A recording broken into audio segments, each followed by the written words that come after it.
டென்மார்க்கில் வேலைவாய்ப்பு இருப்பதாக கூறி மோசடி, பொதுமக்களுக்கு எச்சரிக்கை. தேர்தலை ஒத்திவைப்பது ஜனநாயகத்துக்கு ஆரோக்கியமானதல்ல, தனது எக்ஸ் வலைத்தளத்தில் நாமல் பதிவு. ஜனாதிபதி தேர்தல் உரிய நேரத்தில் நடத்தப்படும், நிமல் லான்செம்பி அறிவிப்பு. ரணிலின் தோல்வியை ஐதேக ஏற்றுக்கொண்டுள்ளது, ஜேவிபி தெரிவிப்பு. ரங்கே பண்டாரவின் கருத்துக்கு நவீன் எதிர்ப்பு. தேர்தல் ஒத்திவைக்கப்படாது, நிமல் லான்ச உறுதி. நாட்டின் பொது போக்குவரத்து குறித்து அமைச்சரின் அதிர்ச்சி தகவல். டென்மார்க்கில் ஏராளமான வேலைவாய்ப்புகள் இருப்பதாக முகநூலில் விளம்பரம் செய்து மக்களை ஏமாற்றி வரும் மோசடி குறித்து தகவல் வெளியாகியுள்ளது. இத்தாலி வேலைவாய்ப்பு தொடர்பான முகநூல் பக்கத்தில் இந்த மோசடி தொடர்பான தகவல்கள் முன்வைக்கப்பட்டுள்ளதாக தெரிய வந்துள்ளது. இந்த போலி விளம்பரத்தில் நோயாளிகளை பராமரிக்கும் பணியாளர்கள், செவிலியர்கள், பேங்கிங் தொழிலாளர்கள், தொழிற்சாலை பணியாளர்கள், பாதுகாவலர்கள், கட்டுமான தொழிலாளர்கள் பணியிடங்கள் காலியாக இருப்பதாக தெரிவிக்கப்பட்டுள்ளது. வேலைக்காக வெளிநாடு செல்வது இலவசம் என்றும் மாத சம்பளம் 3 லட்சம் ரூபாய் என்றும் அதில் கூறப்பட்டுள்ளது. எவ்வாறாயினும் உயர் தொழில் தகமைகளை கொண்டவர்களுக்கு கூட தொழில் வாய்ப்புகள் இல்லை என அந்த நாட்டில் வசிக்கும் இலங்கை வைத்தியர் இந்துனில் விஜயரத்ன கொழும்பு ஊடகம் ஒன்றில் தெரிவித்துள்ளார். முகநூலில் இந்த பதிவை ஏராளமானோர் பார்த்துள்ளனர். 4000க்கும் மேற்பட்டோர் வேலைவாய்ப்பு குறித்து விசாரித்துள்ளதாகவும் தெரிய வந்துள்ளது. எவ்வாறாயினும் இது தொடர்பில் தொழிலாளர் மற்றும் வெளிநாட்டு வேலைவாய்ப்பு அமைச்சரிடம் வினவிய போது இது முழுக்க முழுக்க மோசடியான நடவடிக்கை என தெரிவிக்கப்பட்டுள்ளது. டென்மார்க் போன்ற ஒரு நாட்டின் இவ்வாறான தொழில் வாய்ப்புகள் தொடர்பில் இதுவரையில் தகவல்கள் கிடைக்கவில்லை எனவும் அதன் பேச்சாளர் ஒருவர் குறிப்பிட்டுள்ளார். எனவே இவ்வாறான மோசடிகளிடம் சிக்கி பணத்தை இழக்க வேண்டாம் என மக்களுக்கு தெரிவிக்கப்பட்டுள்ளது. தேர்தல் ஒத்திவைக்கப்படுகின்றமையானது ஜனநாயகத்திற்கு ஆரோக்கியமானது அல்ல என ஸ்ரீலங்கா பொதுஜன பெரமுனவின் தேசிய அமைப்பாளரும் பாராளுமன்ற உறுப்பினருமான நாமல் ராஜபக்ச தெரிவித்துள்ளார். தனது எக்ஸ் வலைத்தளத்தில் பதிவொன்றை பதிவிட்டு இதனை குறிப்பிட்டிருக்கின்றார். தொடர்ந்து குறித்த பதிவில் ஜனாதிபதியினதும் பாராளுமன்றத்தினதும் காலத்தை நீடிப்பதானது ஜனநாயக சமூகத்தின் அடிப்படை கொள்கை பாதிக்கும் எனவும் அவர் கூறுகின்றார். மக்களின் விருப்பத்திற்கு அமைய ஸ்திரத்தன்மையை ஏற்படுத்த வேண்டுமே தவிர மக்களின் குறைகளை தாமதப்படுத்தி ஏற்படுத்தக்கூடாது என நாமல் ராஜபக்ச தெரிவிக்கின்றார். அரசியலமைப்பின் பிரகாரம் ஜனாதிபதி தேர்தல் நிர்ணயிக்கப்பட்ட காலத்திற்குள் நடத்தப்படும் எனவும் அதனை ஒத்திவைக்கும் எண்ணம் அரசாங்கத்திற்கு இல்லை எனவும் நாடாளுமன்ற உறுப்பினர் நிமல் லான்ச தெரிவித்துள்ளார். ஊடகங்களுக்கு விசேட அறிவித்தல் ஒன்றை விடுத்துள்ள அவர் இவ்வாறு தெரிவித்துள்ளார். அரசியலமைப்பின் பிரகாரம் ஜனநாயகத்தை பாதுகாத்து ஜனாதிபதி தேர்தல் குறித்த கால எல்லைக்குள் நடத்தப்படும் எனவும் ஜனாதிபதி ரணில் விக்ரமசிங்க உறுதியளித்துள்ளார். அதுவே அரசாங்கத்தின் நிலைப்பாடாகவும் உள்ளது. ஜனாதிபதி தேர்தலையோ அல்லது நாடாளுமன்ற தேர்தலையோ 2 வருடங்களுக்கு ஒத்திவைப்பதற்கான யோசனைகளை பல்வேறு தரப்பினர் சமர்ப்பிக்கலாம் அல்லது அது தொடர்பான எந்தவொரு கருத்தையும் சமர்ப்பிக்கலாம்.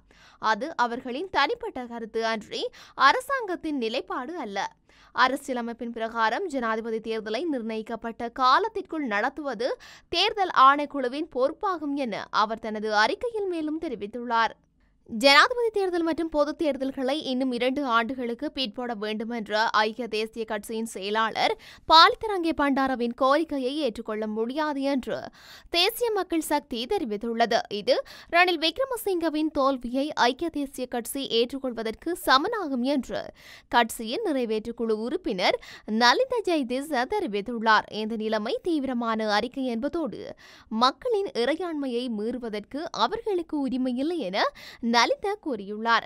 ஜனாதிபதியின் பதவி காலத்தை இன்னும் 2 ஆண்டுகளாக நீடிக்க ஒரு வாக்கெடுப்பை நடத்த இந்த அறிக்கை பரிந்துரைக்கின்றது. இதன் மூலம் எந்தவொரு தேர்தலிலும் ரணிலின் தோல்வியை ஐக்கிய தேசிய கட்சியின் பொதுச் செயலாளர் அதிகாரப்பூர்வமாக ஒப்புக்கொண்டுள்ளார் என்று ஜெயதிஸ் தெரிவித்துள்ளார். இந்த நிலையில் 6.9 மில்லியன் வாக்குகளை பெற்ற கோட்டபாய ராஜபக்சவை மக்கள் வெளியேற்றியுள்ளனர். எனவே 134 நாடாளுமன்ற உறுப்பினர்களால் தேர்ந்தெடுக்கப்பட்ட ரணில் விக்ரமசிங்கவை வெளியேற்றுவது மக்களுக்கு ஒரு பெரிய காரியமில்லை என்பதை ஐக்கிய தேசிய கட்சியினர் நினைவில் கொள்ள வேண்டும் என்றும் நலிந்த ஜெயதிஸ் குறிப்பிட்டுள்ளார். ஐக்கிய தேசிய கட்சியின் பொதுச் செயலாளர் பாலித பண்டாரவின் கருத்துக்கு கட்சியின் சிரேஷ்ட உறுப்பினர்களில் ஒருவரும் சப்ரகமுவ மாகாணத்தின் முன்னாள் ஆளுநருமான நவீன் திசநாயக்க எதிர்ப்பு வெளியிட்டுள்ளார். தேர்தல்களை ஒத்திவைப்பது பொருத்தமற்றது எனவும் அவ்வாறான தீர்மானம் கட்சிக்கு நல்லதல்ல எனவும் அவர் சுட்டிக்காட்டியுள்ளார். தேர்தல்களை ஒத்திவைத்தல் மற்றும் சர்வஜன வாக்கெடுப்பு தொடர்பில் கட்சிக்குள் பேசப்படவில்லை என குறிப்பிட்டுள்ளார். ஐக்கிய தேசிய கட்சி ஜனாதிபதி தேர்தலுக்கு ஆயத்த நிலையில் இருப்பதாக தெரிவித்துள்ளார். ஜனாதிபதி மற்றும் பொது தேர்தல் என்பவற்றை 2 ஆண்டுகளுக்கு ஒத்திவைக்க வேண்டுமெனவும் இது தொடர்பில் சர்வஜன வாக்கெடுப்பு நடத்தப்பட வேண்டுமெனவும் கட்சியின் பொதுச் செயலாளர் பாலித பண்டார வெளியிட்ட கருத்துக்கும் பதிலளிக்கும் வகையில் நவீன் திசநாயக்க இந்த விடயத்தை தெரிவித்துள்ளார். அரசியல் சாசனத்தின் பிரகாரம் ஜனாதிபதி தேர்தல் உரிய காலத்தில் நடைபெறும் என நாடாளுமன்ற உறுப்பினர் நிமல் லான்ச தெரிவித்துள்ளார். ஜனாதிபதி தேர்தலை காலம் தாழ்த்துவதற்கு எவ்வித உத்தேசமும் அரசாங்கத்திற்கு கிடையாது என அவர் குறிப்பிட்டுள்ளார். அரசியல் சாசனத்திற்கு அமைவாக ஜனநாயகத்தை பாதுகாத்து ஜனாதிபதி தேர்தல் உரிய காலத்தில் நடத்தப்படும் என ஜனாதிபதி ரணில் உறுதியளித்துள்ளதாகவும் தெரிவித்துள்ளார்.